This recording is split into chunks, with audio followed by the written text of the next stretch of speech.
그리고 교사대학 졸업생 여러분, 이렇게 말씀을 함께 은혜를 나눌 수 있어서 감사하고 또 반갑습니다. 예배를 우리가 드리잖아요. 근데 혼자 드리지 않지 않습니까? 옆에 있는 분이랑 성도들과 같이 공동체화되어 예배 드리는데요. 옆에 있는 분과 인사를 좀 나누고 시작했으면 좋겠는데 얼굴 좀 펴세요. 네, 이제 웃으면서 좋습니다. 지금 표정으로 옆에 분에게 이렇게 인사하는 겁니다. 잘 오셨습니다. 이렇게 인사하겠습니다. 네. 특별히 여기 이 교사 선생님들 한 해 동안 수고 정말 많으셨습니다. 교사대학을 저희가 한 지 꽤 됐는데 이제 지역을 다니면서 저희가 한 지가 거의 한 10년 가까이 돼 갑니다. 그전에는 이제 전국에서 이렇게 모아가지고 했었거든요. 근데 1년 동안 그 교회에서 보실 때 이분들 웃으면서 다니지만 웃는 게 아니었을 거예요. 1년 동안 굉장히 고생했을 겁니다. 무려 8권의 책을 했거든요. 전혀 안 놀라시네요. 근데 그 하는 동안에 또 배움도 있고 어려움도 있고 여러 가지 있었을 텐데 정말 수고 많으셨고 또 그 배운 것들을 좀 잘 아이들과 함께 또 다가오는 새해에는 더욱더 잘 활용하고 함께 나누는 기회들이 되었으면 좋겠습니다. 오늘 졸업 예배를 드리면서 말씀과 함께 제가 좀 당부드리고 싶은 것은 이제 졸업했다고 끝이 아니라 이제 또 새로운 시작이니까 특별히 오늘 말씀을 쫓아서 어떤 자세로 어떤 마음가짐으로 다시 또 교사로 헌신할 수 있을까 한번 생각해보는 시간을 가지려고 합니다. 아이에게서 배우는 교사가 됩시다. 이 제목으로 함께 말씀을 나누려고 합니다. 성도 여러분 그리고 교사 여러분, 예배 시간에 구역 예배도 마찬가지고 어린이 예배, 중고등부 예배도 마찬가지고 심지어 대예배도 마찬가지고 예배 드릴 때 분위기 파악이 안 되는 애들이 가끔씩 있죠. 걔들이 갑자기 막 뛰어다니고 난리를 치고 고함을 칠 때 여러분 어떻게 하세요? 제가 질문 드린 겁니다. 어떻게 하세요? 저는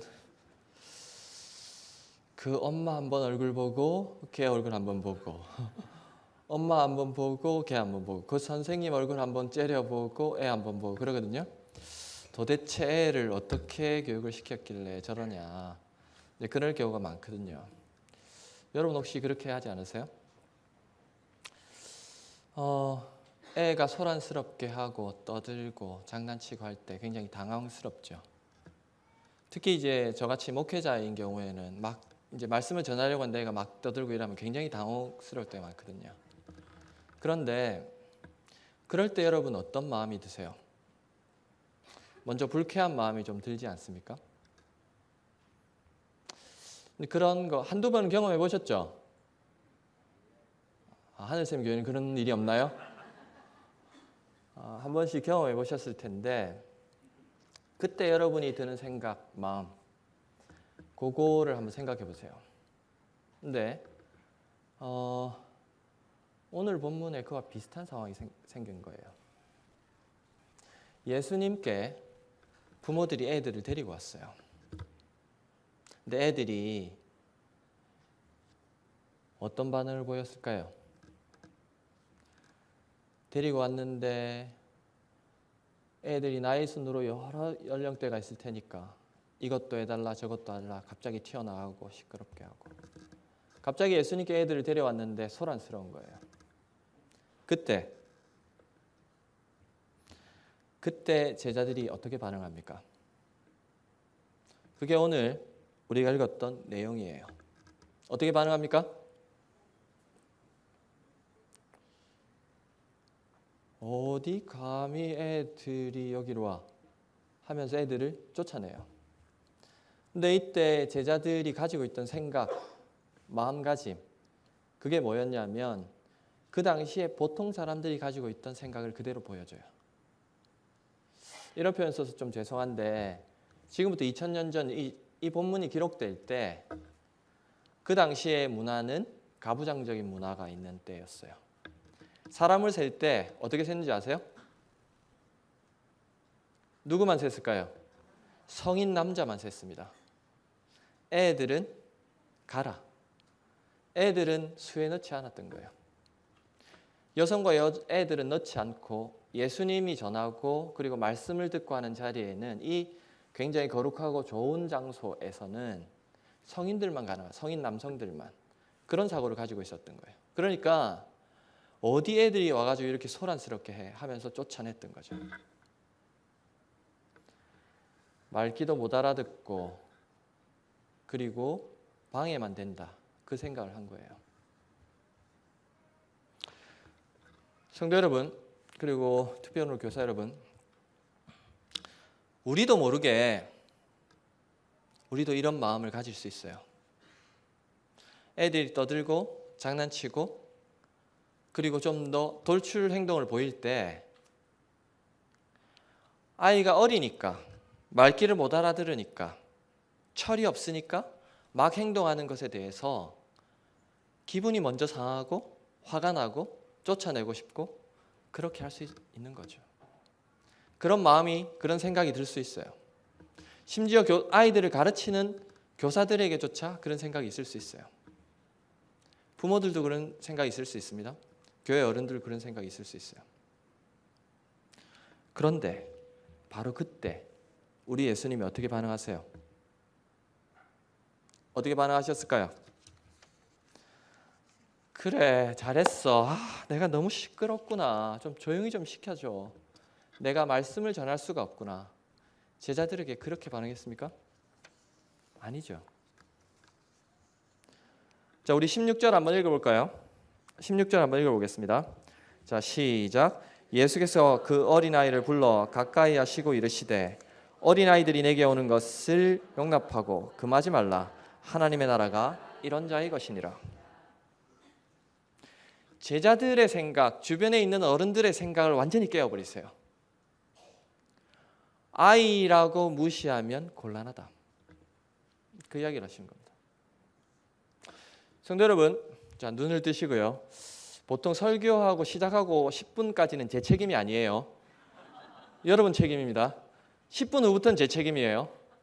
지금까지 제 책임이 아닌데 벌써 눈 감으시면 안 됩니다. 자, 제가 중요한 질문 드릴 테니까 잘 들어보세요. 예수님 시대의 아이들은 요즘 애들이랑 달랐을까요? 같았을까요? 예수님 시대의 애들은 요즘 애와 달라가지고 5살, 6살짜리 애인데 예수님이 말씀하시면 주님 말씀하십시오. 제가 경청해서 듣겠습니다. 그랬을까요? 애들은 애예요. 애들의 공통된 특징이 뭔지 아십니까? 한마디로 딱 말하면 애들의 공통된 특징 간단해요. 분위기 파악을 못해요. 무슨 말을 해야 될지를 잘 모르는 거예요. 예배 시간에 가끔씩 그런 일 있죠. 엄마, 저게 뭐야? 그때 엄마 혹은 선생님이 어떻게 반응해요? 야, 예배 시간이야. 조용히 해야지. 그럼 애가 가만히 있습니까? 조금 더 크게 엄마, 저게 뭐야? 그러면 이제 엄마가 당황하기 시작하죠. 주변 눈치를 보면서 애 입을 틀어막으면서 이야기하죠. 야, 목사님 설교하는 거 안 보여? 조용히 해, 조용히 해. 그럼 애가 그렇구나. 그렇게 안 하죠. 어떻게 합니까? 조금 더 크게 엄마, 저게 뭐야? 그러면 이제 어떻게 됩니까? 엄마가 입을 틀어막고 애를 데리고 나가죠. 애들은 분위기 파악이 안 돼요. 근데 예수님 당시의 애들도 그랬을 거예요. 그런데 그 애들을 예수님 어떻게 하셨어요? 용납하시고 금하지 말라. 하나님의 나라가 이런 자의 것이다.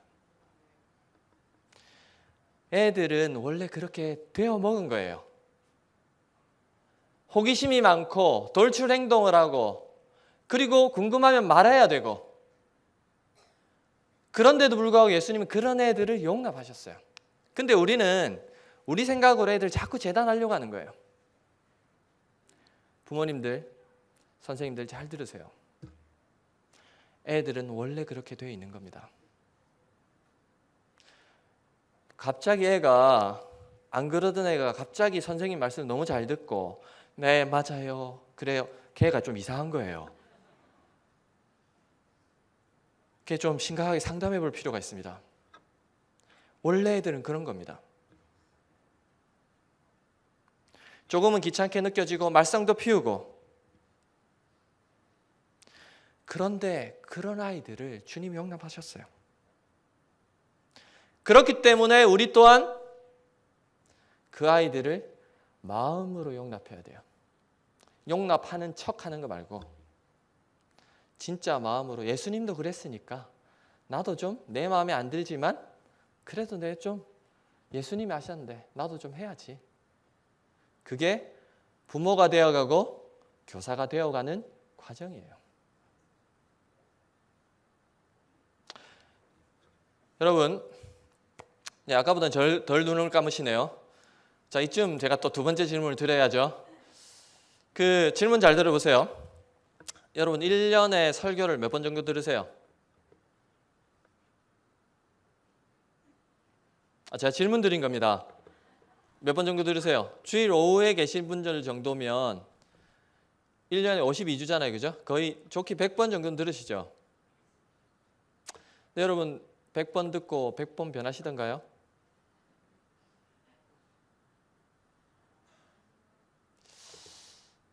제가 오늘 좀 어렵네요. 대답을 안 하셔가지고. 잘 안 변하죠? 제가 그렇습니다. 내가 성경 공부를 좀 준비하고 말씀을 좀 애한테 가르치고 제대로 좀 훈육하고 해가지고 한두 번 했는데 애가 안 변해요. 답답하죠? 서너 번 했는데 안 변해요. 답답하죠? 그런데 왜 얘는 안 변할까? 그 마음이 있죠. 근데 입장을 바꾸어서 성령님은 우리 보고 어떤 마음이실까요?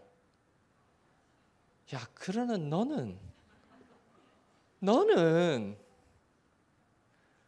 더 안 변한다.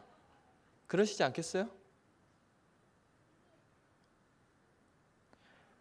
저 아이는 왜 안 변할까? 이런 마음 가지신 선생님들, 부모님들 너무 많죠. 근데 오늘 본문에 우리 주님이 말씀하시는 요지는 그거예요. 내가 너희를 용납하고 있으니까 너희도 맡겨진 아이들을 좀 용납해라. 그거예요. 그러는 과정에 내 마음도 알고 니네도 잘하고 애도 기다려주는 어느 순간인가 주님의 때에 바뀔 거야. 그겁니다. 제가 오늘 첫 번째로 여러분에게 드리고 싶은 말씀은 이겁니다. 자, 우리 한번 따라해 볼까요? 기준을 낮추면 마음이 편해집니다. 기준을 누구만큼 낮추면 될까요? 아이가 아니고요. 나만큼만 낮추면 돼요. 나만큼만. 내가 안 변하는 만큼만 기준을 낮추면 돼요. 그렇게 말했는데 제가 왜 안 변할까? 성령님은 진짜 말할 수 없는 탄식으로 우리 보고 그 마음을 가지고 계실 거예요. 제가 가끔씩 저희 집 애가 셋 있거든요. 전혀 안 놀라시네요. 담임 목사님이 애가 3명이라 그런가요? 자, 그런데 저희 애들 셋이 있는데 특별히 위에 둘이 나이가 좀 16, 14살짜리 남자애들인데 한참 야단을 치다가 갑자기 제 마음속에 그런 마음이 들 때가 있어요. 경상도 사투리로 니는 잘하나? 그 마음이 딱 들 때 제가 야단을 못 치겠는 거예요. 내 하늘 아버지께 내가 하는 모습을 볼 때 아빠인 나에게 잘하라고 말하는 너무 한심한 제 자신을 보는 거예요. 그래서 그날은 어떻게 될까요? 걔들이 수지 맞은 거예요. 야단치다가 그냥 보내요. 그리고 제가 제 자신을 돌아봅니다. 여러분, 나만큼만 기준을 낮추면 아이들이 보는 눈이 달라질 거예요. 그렇게 아이들을 대해보세요. 그러면 그 아이들이 사랑스럽게 보이기 시작할 겁니다. 그래서 기준을 낮추면 어떻게 된다고요? 이래가지고 안 돼요. 이래가지고 안 됩니다. 자, 이제 옆에 있는 분이랑 이렇게 인사하겠습니다. 기준을 낮추면 마음이 편해집니다. 이제 반대쪽에 있는 분과 다시 한번 해보세요. 예, 나만큼만 기준을 낮추세요. 아이들을 바라보는 시선을 나만큼만 낮추세요. 마음이 편해집니다. 첫 번째 제가 드리는 말씀입니다. 주님도 아이들을 용납하셨어요. 우리 또한 내 마음에 안 들어도 주님이 나를 용납하신 것처럼 용납하십시오. 그럼 여러분의 자녀와 여러분의 학생들이 사랑스러워 보이기 시작할 겁니다. 첫 번째입니다. 자, 두 번째 이제 이야기하려고 하는데요. 제가 질문 한번 드려볼게요. 예수님이 제자들을 가르칠 때 말로 가르치셨을까요? 글로 가르치셨을까요? 예, 생각해보고 이야기하세요. 자, 말로 가르치셨을까요? 글로 가르치셨을까요? 말로 가르쳤죠. 그죠? 예수님이 자, 성경책 몇 페이지 펴고 이렇게 안 하셨죠? 말로 가르치셨죠. 말은 어떻게 합니까? 지나가요. 글은 남지만. 그러니까 예수님이 중요한 이야기를 할 때 썼던 중요한 표현이 있어요. 이거 중요하니까 잘 들어야 돼. 그 표현 혹시 아세요? 그게 성경에 복음서에 자주 나와요. 어떤 건지 아세요? 제가 가는 길가 뭐가 잘 안 들리거든요. 뭐라고요? 예, 내가 진실로 혹은 진실로 너희에게 이르노니, 헬라어로 말하면 아멘 아멘 이렇게 말하는, 우리가 아멘이라고 말하는 그게 진실로예요. 내가 진실로 너희에게 이르노니. 근데 그 구절이 오늘 쓰였어요.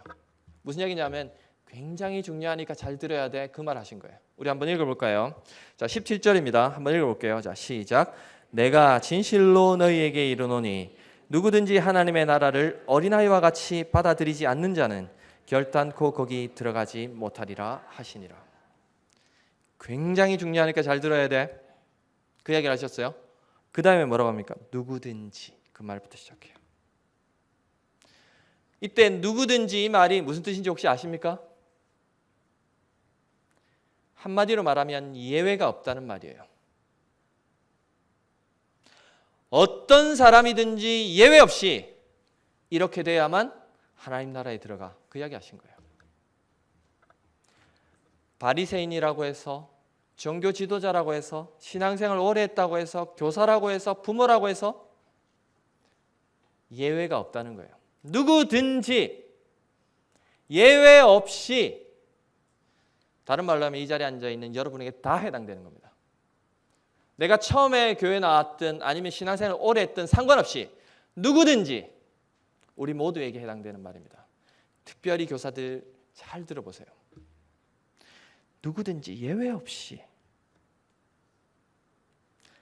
하나님의 나라를 어린아이와 같이 받아들이지 않는 자는 결단코 거기 들어갈 수 없다. 하나님 나라 알겠죠? 어린아이도 알겠죠? 들어간다는 말도 알겠어요.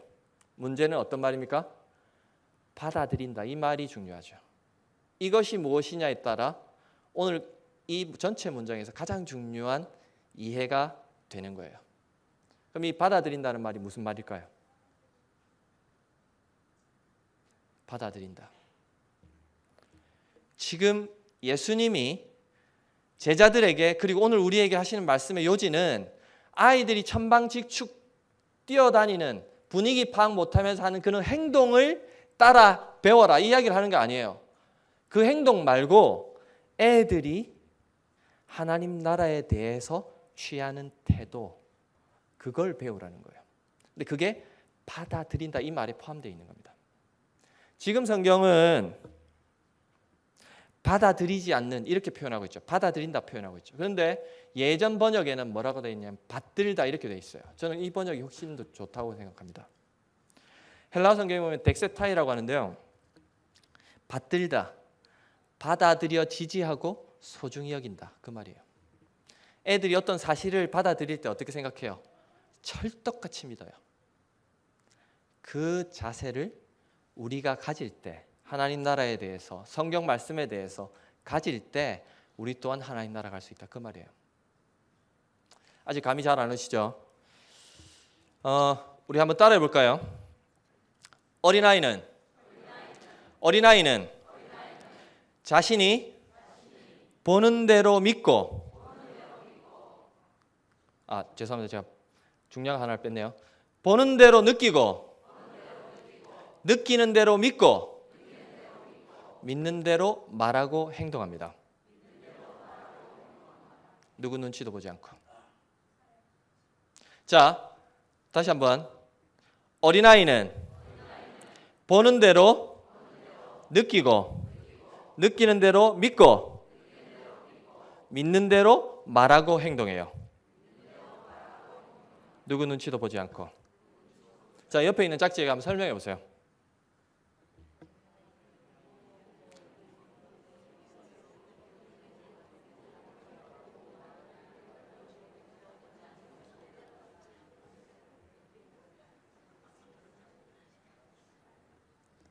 애들은 보는 대로 느껴요. 그리고 그대로 믿어버립니다. 그리고 말하고 행동해요. 저희 둘째가 지금 14살이거든요. 근데 이 애가 5살, 6살 때 엄마랑 아파트 단지에 사는 장을 보러 간 거예요. 장을 보러 갔는데, 근데 이제 보다가 떡볶이를 하는 분이 계셨어요. 근데 이제 이분이 좀, 이런 표현 써서 죄송한데 애매하게 생기신 거예요. 할아버지라고 하기에는 좀 젊고 아저씨라고 하기에는 인생의 연륜이 너무 묻어 있는 거예요. 저는 이런 분을 할저씨라고 부르는데요. 근데 이분이 떡볶이를 막 준비하고 있었어요. 근데 애들은 어떻다고요? 보는 대로 느끼고, 느끼는 대로 믿고, 말하고 행동해요. 그죠? 그래서 엄마 얼굴 한번 보고 그분 얼굴 한번 보고, 엄마 얼굴 한번 보고, 그분 얼굴 한번 보고 이러더니 5살, 6살 때 갑자기 손가락 하나를 딱 가리키면서 그분을 향해서 뭐라고 딱 한마디 했어요. 한마디. 근데 제 차가 너무 당황을 한 거예요. 뭐라고 말했을까요? 딱 한마디. 엄마! 그 다음에 딱 한마디. 애들 어떻다고요? 보는 대로 느끼고, 느끼는 대로 그냥 말해버려요. 누구 눈치도 보지 않고. 딱 한마디 딱 가르치면 엄마! 늙었어! 생각해 보세요. 집사람이랑 애랑 그분이랑 3명이 딱 있는데 갑자기 딱 가르치면 엄마! 늙었다! 그러니까 제 차가 어떻게 했겠어요? 손가락을 딱 쥐면서 아저씨 그게 아니고요. 애들 어떻다고요? 예, 보는 대로 느끼고, 느끼는 대로 믿고, 믿는 대로 말하고 행동해요. 누구 눈치도 보지 않고. 그러니까 어떻게 해요? 손가락을 뿌리치면서 확인 사살. 엄마! 더 크게 늙었어!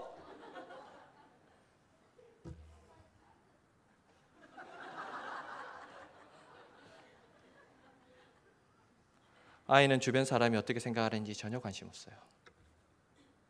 보여지는 대로, 들려주는 대로, 느끼는 대로 반응합니다. 하나님 나라가 있어. 그럼 애들은 그냥 믿어버려요. 성도 여러분, 죄송한데 제가 모태신앙이거든요. 제가 태어나 보니까 고신교단 소속이었어요. 어떻게 할 수 있는 상황이 아니었습니다. 심지어 신학대학원도 제 의지와 상관없이 갔어요. 다른 대학원 가려고 했을 때 제 부친이 저에게 이렇게 말했습니다. 네가 만일 그 대학원을 가면 너와 내가 상관이 없다. 이제 그런 분위기였어요.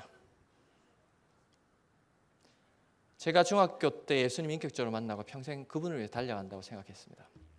근데 죄송한데 제가 이제 40대 중반인데 아시죠? 제가 담임 목사님이랑 저랑 동기인 거. 예, 제가 좀 머리가 그래서 그런데 근데 제가 어느덧 아이들도 크고 나이가 들면서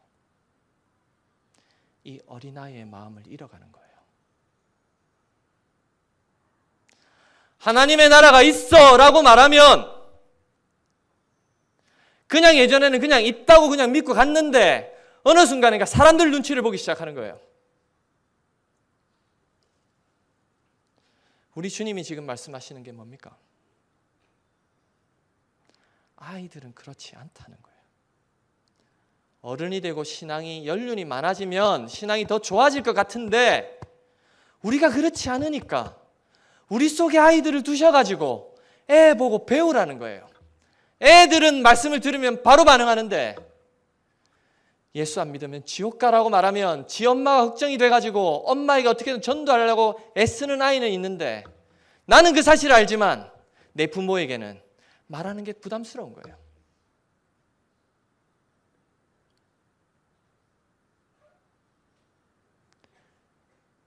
여러분, 우리 주님이 오늘 말씀하시는 요지가 뭡니까? 오히려 아이들에게 제대로만 말씀만 전해지면 그 아이들은 바로 반응한다. 그런데 가르친 너희는 반응하고 있냐? 물으시는 겁니다. 많은 선생님들이 이렇게 기도합니다. 처음에 하나님 한 아이만 보내주시면 제가 좋은 교사가 되어서 이 아이 잘 섬길게요. 근데 아이가 왔어요. 근데 내 마음 같지 않아요. 그때부터 마음이 달라지는 겁니다. 그런데 놀랍게도 그렇게 찾아온 그 아이는 우리를 보란 듯이 말씀을 가르칠 때 반응을 보이기도 하고 그런가 하고 해보기도 하고 그런 반응을 보인다는 것이죠.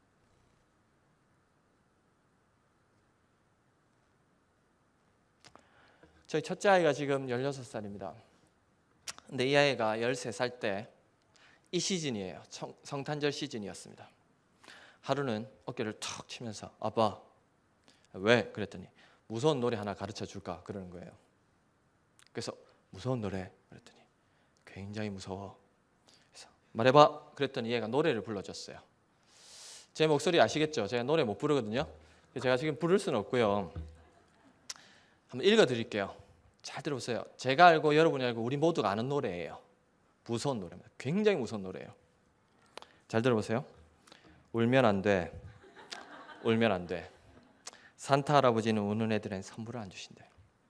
산타 할아버지는 알고 계신데 누가 착한 애인지 나쁜 애인지 오늘 밤에 다녀가신대. 이 대목부터 무서운 대목이에요. 잠잘 때나 일어날 때, 짜증날 때, 장난할 때도 산타 할아버지는 모든 것을 알고 계신대. 불꽃 같은 눈으로 지켜보고 있다는 거예요. 왜 무서운 노래일까요? 애의 시선에서 볼 때. 지금은 얘가 그걸 믿지 않아요. 그런데 여러분, 불과 5, 6년 전만 해도 12월이 되잖아요. 우리 애들이 갑자기 경건해져요. 진짜로. 하던 행동을 덜해요. 왜요? 불꽃 같은 눈으로 산타 할아버지가 보고 있다고 하니까. 잊지도 않는 산타 할아버지가. 애들은 그렇습니다. 그런데 우리는 살아계신 하나님을 믿어요. 그런데 없는 산타보다도 너무 하나님을 경홀히 여겨요. 그래서 주님이 우리에게 말씀하세요. 아이들을 좀 보고 배워라. 걔들은 있다고 느끼면, 알게 되면 그대로 반응한다. 우리 주님이 말씀하십니다. 누구든지 하나님의 나라를 어린아이와 같이 받아들이지 않는 자는 결단코 들어가지 못하리라. 우리는 아이에게서 배워야 됩니다. 특별히 우리가 가르치는 아이에게서 정말 얘가 사람 되겠나 했는데 어느 날 갑자기 말씀의 반응을 보일 때 나도 혹시 그러지 않은가를 돌아봐야 되는 거예요. 불꽃 같은 눈으로 우리를 살피시는 주님, 그 주님의 살아가심을 믿고 이제 졸업을 하시는 여러분, 그리고 우리 성도 여러분, 한 해를 마무리 지으면서 다시 한번 우리를 돌아보고 우리가 정말 아이의 마음으로 믿음으로 반응하면서 하나님께 나아가고 있는지를 우리가 기억해야 되겠습니다. 말을 맺겠습니다. 교사 여러분, 성도 여러분, 교회들마다 어렵다고들 합니다. 주일학교 애들이 줄고 교회들마다 어렵고 상황이 어렵다고 합니다. 그런데 여러분 그거 아세요? 2000년 교회 역사에 한 번도 교회가 어렵지 않은 적이 없었습니다. 2000년 교회 역사들마다 피의 역사였고 눈물의 역사였고 아픔의 역사였습니다. 그러나 하나님은 그들을 통해 여전히 일하셨고 오늘도 일하십니다. 그래서 이런 유명한 말이 있습니다. God is always on time. God is always on time. 하나님은 항상 정확하게 일하신다. 임하신다. 한 해가 저물어가고 이제 졸업을 하십니다. 이제 우리가 어떻게 해야 될까요? 아이와 같은 마음으로 우리가 이제 믿음으로 반응할 때가 되었습니다. 여러분 많이 배우셨잖아요. 이제 내년 한 해는 여러분의 믿음으로 이제 그 배운 것들을 반응할 때가 된 것입니다. 많은 거 필요 없어요. 한 가지씩만 한 해에 바꾸어도 여러분 5년 10년 후에 엄청나게 변화된 우리를 보게 될 겁니다. 모쪼록 오늘 졸업을 앞시는 여러분 그리고 함께한 성도 여러분, 올 한 해 초에 계획했던 것들 많을 거 아니에요. 그건 어쩔 수 없더라도 이제 새해를 계획하면서 많은 것 아니라 한 가지만이라도 우리가 믿음으로 아이처럼 반응해 보십시다. 그러면 아이들에게 임하셨던 그 주님이 우리에게도 임하셔서 놀라운 믿음의 반응들과 역사들을 보이실 것을 우리 또한 보게 될 겁니다. 그런 복이 오늘 졸업하는 여러분과 온 성도들에게 있기를 바랍니다. 함께 기도하겠습니다. 은혜로우신 아버지 하나님, 누구든지 어린아이와 같이 하나님의 나라를 받아들이지 않는 자는 결단코 거기 들어가지 못할 것이라고 말씀하셨습니다. 우리가 너무 믿지를 못하고 의심하고 믿음으로 반응하지 못하니까 우리 속에 아이들을 세우셔서 그들을 통해 본보기로 보여주시는 주님, 우리 자신을 다시 한번 돌아보고 우리 속에 있는 아이들을 통해 배우는 우리 되게 하여 주시옵소서. 한 해가 이제 마무리되어 가고 있습니다. 아버지 하나님, 그 아이들을 보면서 우리 자신을 다시 한번 돌아보고 다가오는 한 해에는 믿음으로 반응하여 아이와 같은 자세로 하나님 나라를 새롭게 바라보고 유업으로 받는, 그리고 그 속에 하늘나라의 부요함과 풍성함을 누리는 우리 모두 되게 하여 주시옵소서. 예수님의 이름으로 기도합니다. 아멘.